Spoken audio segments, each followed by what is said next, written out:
Our chief medical correspondent, Dr. Sanjay Gupta, has been working on a very important CNN documentary about medical marijuana, and it's called Weed. It debuts this weekend, but the headline is so big, it can't wait. In a commentary you can read right now on CNN.com, Sanjay explains in an article he entitles, Why I Changed My Mind on Weed. In it, he writes, and I'm quoting, I apologize because I didn't look hard enough. Until now, I didn't look far enough. I was too dismissive of the loud chorus of legitimate patients whose symptoms improved on cannabis. Sanjay is back here in the Situation Room to tell us why. You were referring to an article you wrote back in 2009 for Time magazine, Sanjay, which was entitled Why I Would Vote No on Pot. So tell us briefly, why did you change your mind? Well, you know, I think a lot of it was in that quote. When you look at the literature surrounding marijuana, if you do a search for them through the medical journals, you know, some 20,000 papers would pop up. And I was keeping up steadily on the scientific literature. But what I was realizing was that the vast majority of these studies talked about the harm, the perils, the problems with marijuana.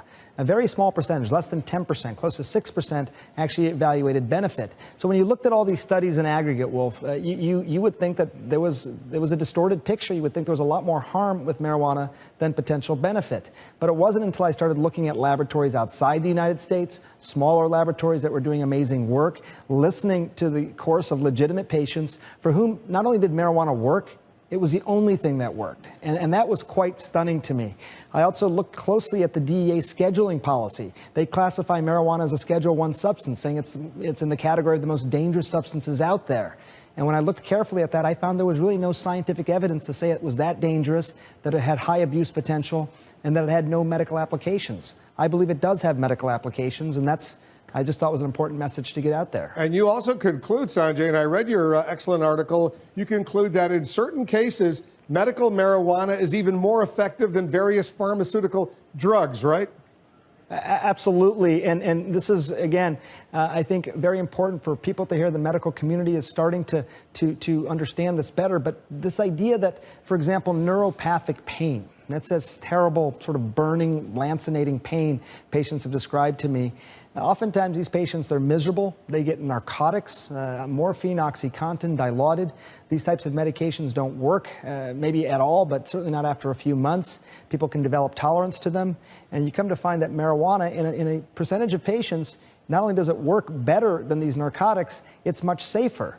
Because on those narcotics, Wolf, you and I have talked about this, there's a death, an accidental overdose death from prescription medications every 19 minutes in this country. Those are dangerous medications. You know, they have a role, but they can be dangerous. Whereas with marijuana, I couldn't find a single confirmed overdose death. So you have something that works better, may work when other things don't, and probably much safer. And again, I think that's important for both patients and the medical community to hear. All right, so medical marijuana serves a useful purpose, you conclude. What about recreational marijuana? What are the pros and cons? Well, you know, I do make a distinction between these things, and I think it's important. I mean, I really am approaching the medical marijuana angle of this in many ways because I've seen so many legitimate patients with legitimate problems not be able to get the treatment they needed. So I do make a distinction. But look, if you want to talk about, you want to raise the issue of moral equivalence with recreational marijuana and other substances that are out there, again, marijuana is considered a drug of high abuse, the highest abuse. Dependence rates are around 9%. As compared to alcohol, which is closer to 15, heroin 23, 25%, cocaine 20%. So it's probably not as problematic as those other types of drugs. I'm concerned about it as far as its use for young people with a developing brain still up to age mid-20s.